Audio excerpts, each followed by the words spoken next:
আসসালামু আলাইকুম। আজ আমি আমাদের ভার্চুয়াল ক্লাসে উপস্থিত হয়েছি রাইটিং স্কিল নিয়ে আলোচনার জন্য। দশম এবং দ্বাদশ শ্রেণীর ছাত্রছাত্রীদের জন্য আজকের ক্লাস। মানে যে কোনো ভাষায় রাইটিং স্কিল একটা খুবই গুরুত্বপূর্ণ বিষয়। তো এই রাইটিং স্কিলের বিভিন্ন দিক নিয়ে আজকে আমরা আলোচনা করব। তো তার আগে কয়েকটা কথা বলি। মানে পৃথিবীর যে কোনো ভাষা শেখার জন্য তোমার চারটি স্কিল খুব জরুরি। For learning any language of the world 4 skills are highly important. তাহলে হোয়াট আর দিস 4 স্কিলস? এই চারটি স্কিল কি কি? একটা হচ্ছে লিসনিং, একটা হচ্ছে speaking, reading and writing. Listening, speaking, reading and writing. So, among these 4 skills required for learning any language in the world, writing is an important skill. This writing skill does not come automatically, like listening or speaking. মানে শোনার বা কথা বলার যে একটা দক্ষতা আমাদের জন্য অটোমেটিক্যালি মানে বয়স বৃদ্ধির সঙ্গে সঙ্গে এটা মানে ডেভেলপ হয়, ঠিক সেরকম কিন্তু লিখন যে দক্ষতা রাইটিং স্কিল কিন্তু অটোমেটিক্যালি কিন্তু আসে না। সেই জন্য বলা হয় যে writing skill does not come automatically, it has to be achieved systematically and methodically. এটা ধারাবাহিকভাবে এবং একটা পদ্ধতিগতভাবে এটাকে অ্যাচিভ করতে হয়, অর্জন করতে হয়। হ্যাঁ, তো এই রাইটিং স্কিলের আমরা বিভিন্ন দিক নিয়ে আলোচনা করব। কারণ দশম এবং দ্বাদশ শ্রেণীর যে মানে বোর্ডের এবং কাউন্সিলের পরীক্ষা, সেই পরীক্ষাতে রাইটিং স্কিল একটা মানে বড় ফ্যাক্টর আর কি, এটা মানে খুবই গুরুত্বপূর্ণ ভূমিকা পালন করে। তো রাইটিং স্কিল নিয়ে আজকে আমার ক্লাস আর কি। ভিডিওটা তোমরা প্রথম থেকে মনোযোগ দিয়ে দেখবে এবং বোঝার চেষ্টা করবে। তো রাইটিং হচ্ছে একটা দক্ষতা, আগে বললাম। তো এই রাইটিং স্কিলকে ডেভেলপ করার জন্য আমাদের কোন কোন রাইটিং ম্যাটেরিয়ালসগুলো ফলো করা উচিত সেগুলো আগে আমি সিস্টেমেটিক আলোচনা করব, ঠিক আছে? তো এখানে দেখো মানে যে in order to develop your writing skill you should follow the following writing materials. এই নিচের যে বোর্ডে আমি লিখছি এই রাইটিং ম্যাটেরিয়ালসগুলো তোমাদের সিস্টেমেটিকভাবে ফলো করতে হবে, অনুসরণ করতে হবে, তবেই রাইটিং স্কিলটা ডেভেলপ হবে।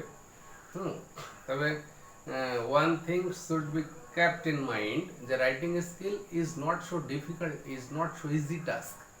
To develop writing skill is a tremendous and difficult task. You should practice repeatedly again and again.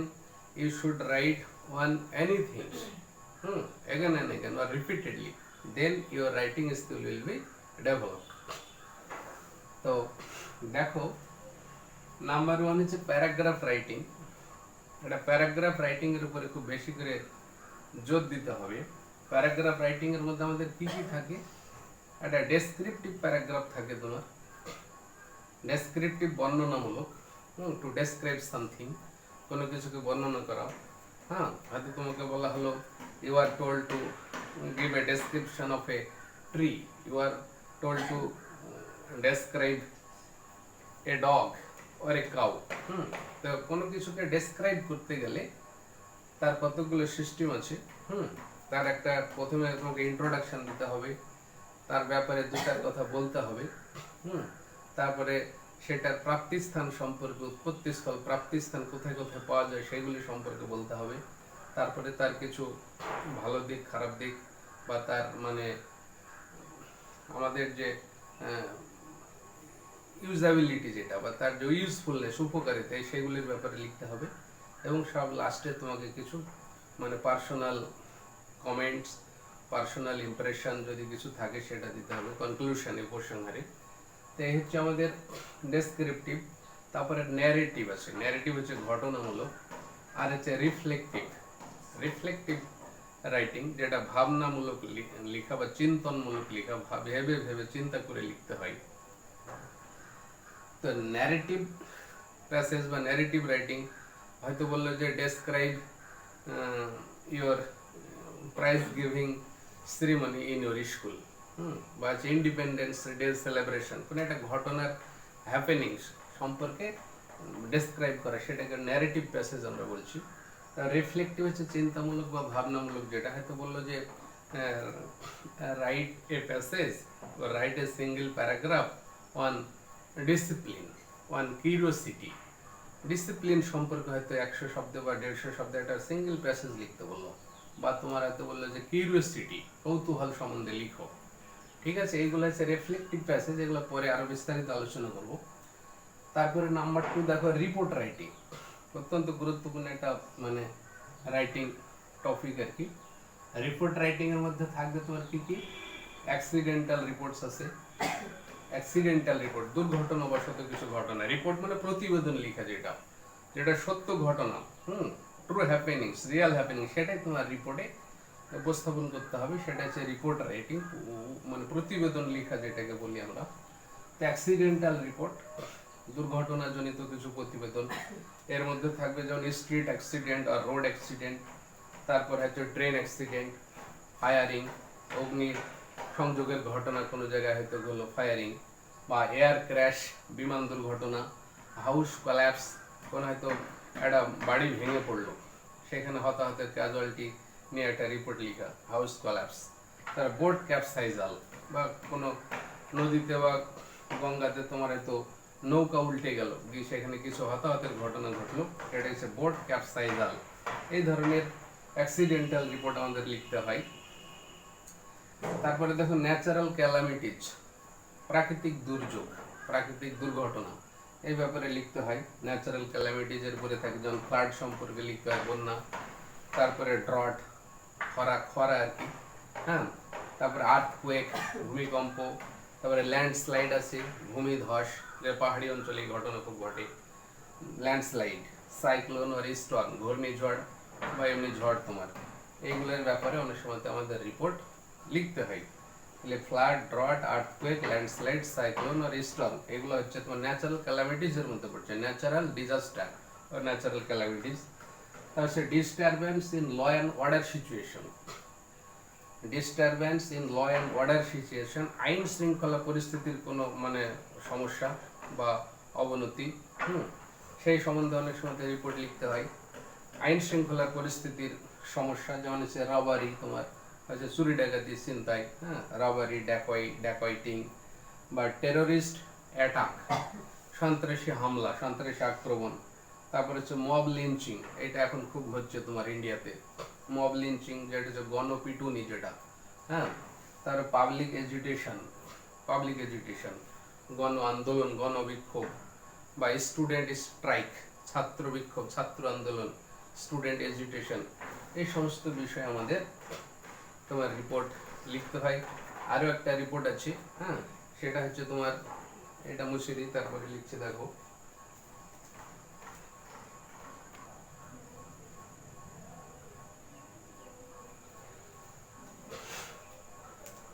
D number, দেখো পাবলিক হ্যাপেনিংস। পাবলিক হ্যাপেনিংস এর মধ্যে হচ্ছে ইনঅগুরেশন, তারপরে ফাংশন, সেরিমনিজ, হ্যাঁ, কোনো কিছুর উদ্বোধন, ইনঅগুরেশন, বা কোনো একটা ফাংশন হতে পারে পাবলিক ফাংশন, বা সেরিমনিজ, অনুষ্ঠান, ঠিক আছে। তো এইগুলির ব্যাপারে আমাদের অনেক সময় তো প্রতিবেদন লিখতে হয়, রিপোর্ট লিখতে হয়। তারপরে থার্ড রাইটিং টপিক হচ্ছে লেটার রাইটিং। লেটার রাইটিং এর উপর আমাদের রাইটিং স্কিল লিখতে হয়, মানে রাইটিং স্কিল বিভিন্ন সময় রাইটিং আমাদের লিখতে হয় লেটার রাইটিং এর উপরে। লেটার রাইটিং এর ফর্মাল আর অফিসিয়াল লেটার, এই দুটো ভাগে ভাগ করি, একটা ফর্মাল অফিসিয়াল লেটার আর একটা হচ্ছে ইনফর্মাল আর পার্সোনাল লেটার, ঠিক আছে। তাহলে ফর্মাল অফিসিয়াল লেটার আর একটা হচ্ছে ইনফর্মাল আর পার্সোনাল লেটার। তো আমরা প্রথমে ফর্মাল লেটারসের মধ্যে কোনগুলো পড়ে সেগুলো আগে জানবো। তোমার ফর্মাল লেটারসের মানে টপিকসগুলো কি কি, যেমন হচ্ছে তোমার এক নম্বর হচ্ছে academic, or school related writings.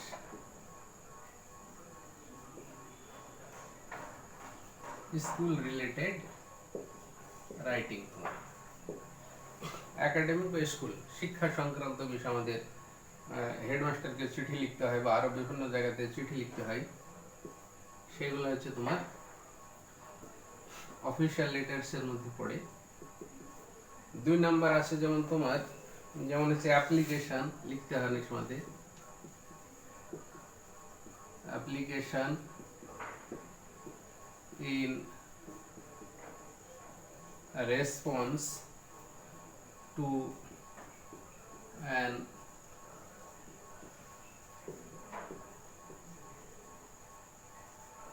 advertisement, কোন একটা বিজ্ঞপ্তির প্রত্যুত্তরে দরখাস্ত লিখতে হয়, সেটা হচ্ছে application in response to an advertisement, কোন একটা বিজ্ঞপ্তি, ঠিক আছে, সেক্ষেত্রে আমরা অ্যাপ্লিকেশন লিখতে হয়, সেটাকে আমরা লিখি। 3 নাম্বার হচ্ছে তোমার দেখো letters to government departments, letter to government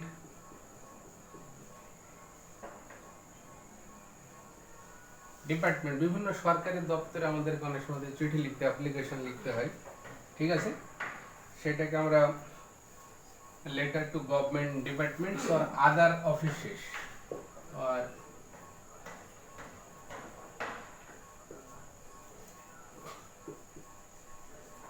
other office, ঠিক আছে। তারপরে আছে তোমার 4 নাম্বার যেমন আছে তোমার বিজনেস লেটার আছে,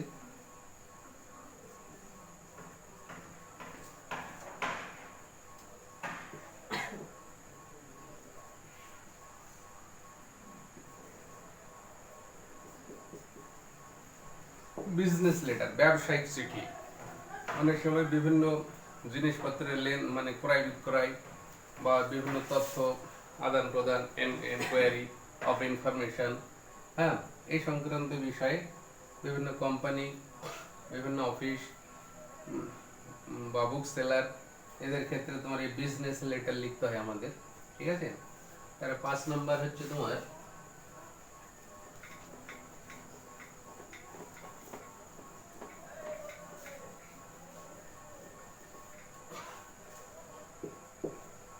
যেমন দেখো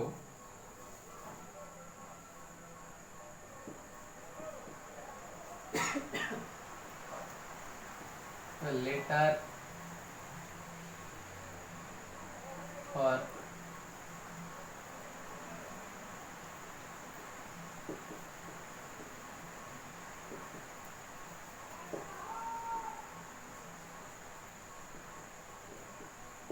কমপ্লেইন্টস, কোনো অভিযোগ জানিয়ে অনেক সময় চিঠি লিখতে হয় তোমার, হ্যাঁ, কোনো অভিযোগ, কোনো সমস্যা, সেটা অনেক সময়তে ইনফর্ম করে অ্যাপ্লিকেশন বা চিঠি লিখতে হয়, সেটাকে লেটার ফর ইনফর্মিং কমপ্লেইন্টস এরকম বলে থাকি আমরা, ঠিক আছে। এটা কোনো সরকারকে লিখতে হয়, পৌর কর্তৃপক্ষ অনেক সময় লিখে সরকারকে, বা এমনি পাবলিকরাও লিখে তোমার লেটার ফর ইনফর্মিং কমপ্লেইন্টস। তারপরে আছে যেমন তোমার এডিটোরিয়াল লেটার্স আছে, এডিটোরিয়াল লেটার্স,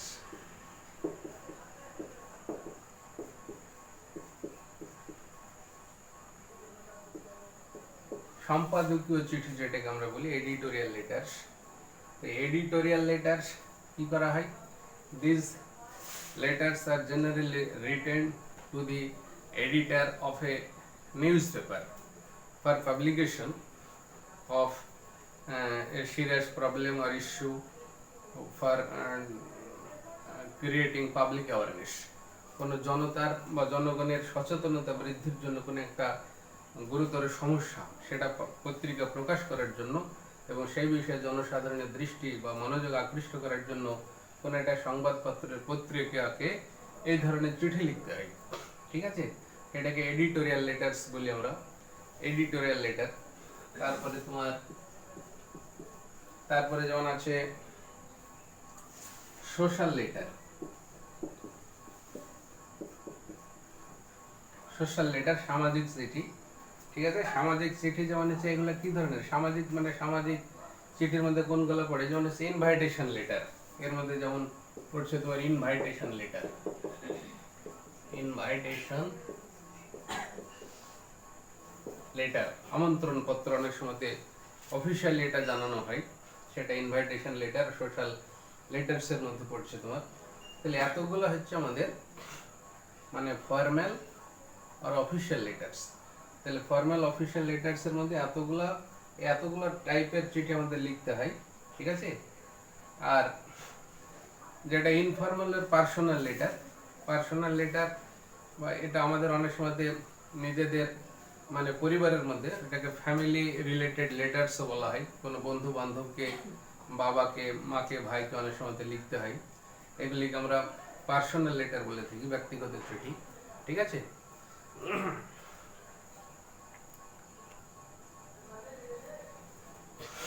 এর পরের রাইটিং ম্যাটেরিয়ালস দেখো, নোটিশ রাইটিং। হ্যাঁ, লেটার রাইটিং এর পর আমরা নোটিশ রাইটিং লিখতে, আমাদের নোটিশ লিখতে হয়, নোটিশ বিজ্ঞপ্তি লিখা।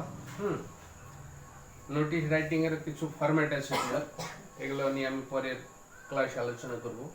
ডেসক্রাইবিং এ প্রসেস, হ্যাঁ, ডেসক্রাইবিং এ প্রসেস মানে একটা প্রক্রিয়া, হাউ টু হ্যাপেন সামথিং, কোনো কিছু কিভাবে ঘটে সেই ধরনের অনেক সময় আমাদেরকে ব্যাখ্যা করতে হয়। যেমন how rice is produced, how T is produced, হ্যাঁ, হাউ গোবর গ্যাস ইজ প্রিপেয়ার্ড, ঠিক আছে।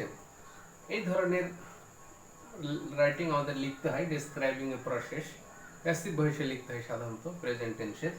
তারপরে স্টোরি রাইটিং, অত্যন্ত গুরুত্বপূর্ণ একটা রাইটিং স্কিল, স্টোরি রাইটিং আর স্টোরি বিল্ডিং, ঠিক আছে।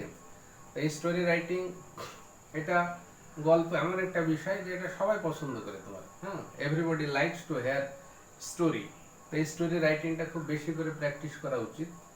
স্টোরি রাইটিং লিখতে গেলে কিছু যেমন মানে পয়েন্টস দেওয়া থাকে, সেই পয়েন্টসগুলোকে তোমাকে এক্সটেন্ড করতে হবে। গল্পের মূল যে সত্তা, গল্পটা কি বলতে চাইছে, এর মাধ্যমে কি একটা মোরাল লেসন, মোরাল টিচিং দিতে চাইছে, সেটা তোমাকে ক্লিয়ার আগে বুঝতে হবে। তারপরে স্টোরির একটা টাইটেল বা হেডিং সেটা সিলেক্ট করতে হবে, body of the letter systematic লিখতে হবে তোমাকে, এবং লাস্টে একটা মোরাল লেসন আর মোরাল টিচিং, হ্যাঁ, হোয়াট উই লার্ন বা what lesson is taught through the story will be presented at the end of the letter, and the end of the story.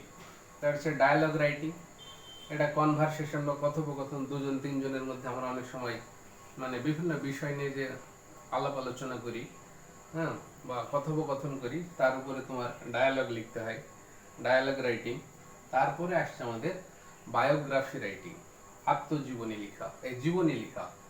হ্যাঁ, তাহলে বায়োগ্রাফি রাইটিং লিখতে গেলে কি করতে হয়, কিছু গ্রেট মেন, মহৎ মানুষ যারা, great men, superman, like politicians বা তোমার সায়েন্টিস্ট, হ্যাঁ, ফিল্ম মেকার বা প্রফিটস, এই ধরনের কিছু বিখ্যাত সোশ্যাল রিফর্মার, সমাজ সংস্কারক, হ্যাঁ, বা ফেমাস রাইটার, এডুকেশনিস্ট, এই সমস্ত মহৎ ব্যক্তিদের সম্বন্ধে অনেক সময় লিখতে হয় তোমার, সেটা হচ্ছে বায়োগ্রাফি রাইটিং, জীবনী লেখা।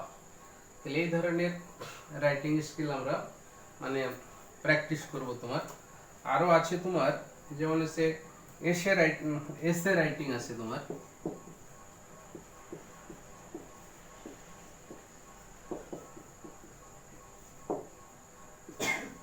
ডায়েরি রাইটিং,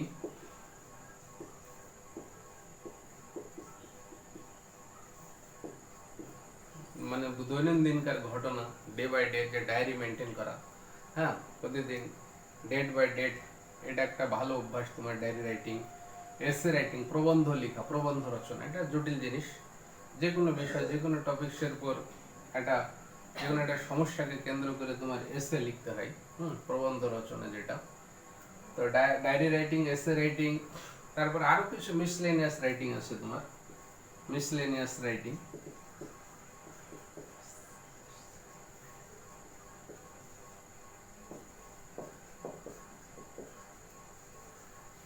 মিসলেনিয়াস রাইটিংস, এই সমস্ত মানে রাইটিং যে টপিকস, এর উপরে আমাদের রাইটিংটা প্র্যাকটিস করতে হবে মানে সিস্টেমেটিক্যালি অ্যান্ড মেথডিক্যালি, তাহলে আমাদের রাইটিং স্কিলটা অটোমেটিক্যালি গ্রো করবে, এটা ডেভেলপ হবে।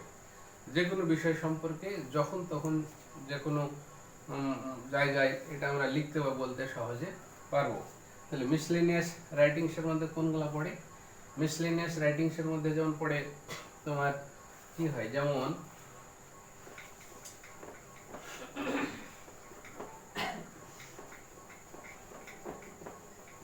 মিসলেনিয়াস রাইটিংসের মধ্যে যেমন আছে তোমার এক নাম্বার হচ্ছে miscellaneous to define something, to define something, কোনো কিছুকে সংজ্ঞায়িত করা। ডিফাইন সামথিং, যেমন হয়তো বলা হচ্ছে হোয়াট ইজ স্টিলিং, চুরি, চুরি কাকে বলে, হোয়াট ইজ স্টিলিং, তাহলে stealing means to take something without telling is called stealing. কোনো কিছু না বলে কিছু নেওয়াটাকে আমরা চুরি করা বলি, তাহলে চুরি করাটাকে যে ডিফাইন করতে পারছি, আমরা সংজ্ঞায়িত করতে পারছি, ঠিক আছে। বা what is virus, what is sell, what is tissue, মানে কোনো কিছুকে সংজ্ঞায়িত করা, সেটা হচ্ছে মিসলেনিয়াস রাইটিংসের মধ্যে খুব সংক্ষেপে মানে অল্প কথায় কোনো কিছুকে সংজ্ঞায়িত করা, ঠিক আছে। বাবা ভাইরোলজি সম্পর্কে একটু হয়তো লিখতে বললো, ভাইরাস বিদ্যা, এটাকে আমরা বলছি টু ডিফাইন সামথিং। তারপরে আছে তোমার সামারাইজিং,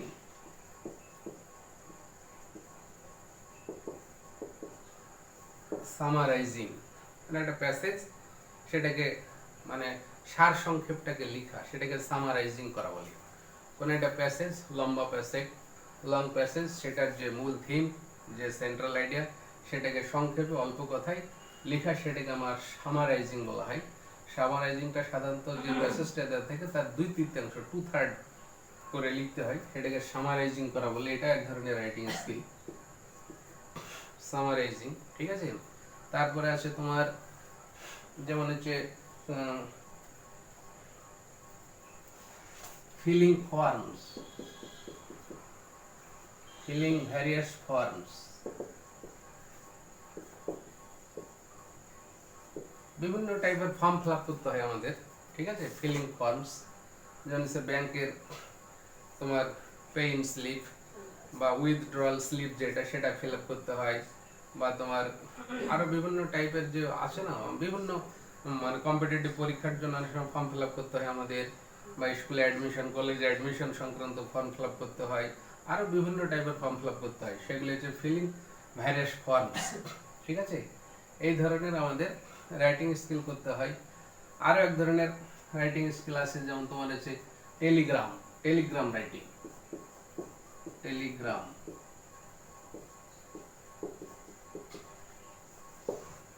বার্তা লেখা, যেটা মানে সেন্ড এ টেলিগ্রাম বলে না, হয়তো খুব অল্প কথায় 8-10টা ওয়ার্ডের মাধ্যমে একটা মেসেজ বার্তা পাঠাতে হয়, সেটাকে আমরা টেলিগ্রাম রাইটিং বলা হয়।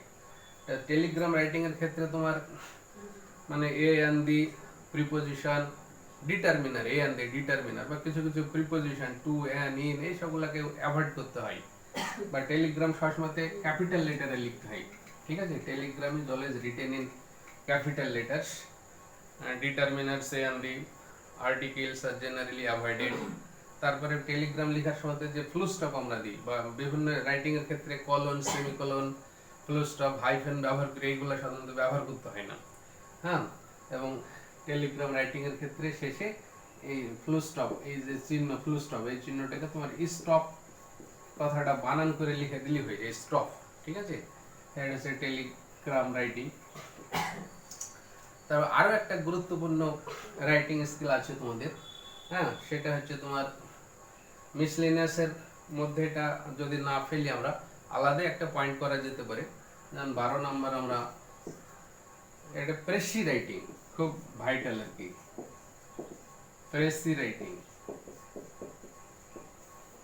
এটা অত্যন্ত গুরুত্বপূর্ণ একটা রাইটিং স্কিল। প্রেসি রাইটিং মানে ওই সামারাইজিং, যেটা সামারি রাইটিং, প্রেসি রাইটিং এর মধ্যে অনেক মিল আছে। মানে সামারাইজিং এর ক্ষেত্রে যেমন কোনো টাইটেল দিতে হয় না তোমার, কিন্তু প্রেসি রাইটিং এর ক্ষেত্রে একটা টাইটেল অবশ্যই দিতে হবে, ঠিক আছে। প্রেসি রাইটিং 1/3 যে অরিজিনাল প্যাসেজ যেটা দেওয়া থাকে সেটার 1/3 অংশ বা 1/3 ওয়ার্ডে মোটামুটি লিখতে হয়। এটা সবসময় 3rd পারসন লিখতে হয় প্রেসি, এবং যতটা পারা যায় নিজের ভাষাতে লিখতে হয়। Precis is generally written with the help of writer's own language, নিজের ভাষাতে লিখতে হয় লেখকের। এটা হচ্ছে প্রেসি রাইটিং। এটা খুব ডিফিকাল্ট টাস্ক আর কি। প্রচুর ভোকাবুলারি, যেটা স্টক অফ ওয়ার্ডস দরকার হয় এটা সাবলীলভাবে প্রেসে লিখতে গেলে। তো এই যে রাইটিং স্কিল নিয়ে আজকে আলোচনা করলাম তোমাদের, বিশেষ করে দশম এবং দ্বাদশ শ্রেণীর যারা স্টুডেন্ট তাদের উদ্দেশ্যে আজকের ক্লাস। এই সমস্ত বিষয় নিয়ে আমরা এর পরবর্তী ভার্চুয়াল ক্লাসে আবার আলোচনা করব। কোন রাইটিং টপিকসের উপরে রাইটিং কিভাবে লিখতে হয় তার আলাদা আলাদা ফরম্যাট নিয়ে আলোচনা করা হবে। তো আজকের ভিডিওটা তোমরা প্রথম থেকে মনোযোগ দিয়ে দেখবে। আজকের লেকচার এখানেই শেষ করছি। আসসালামু আলাইকুম।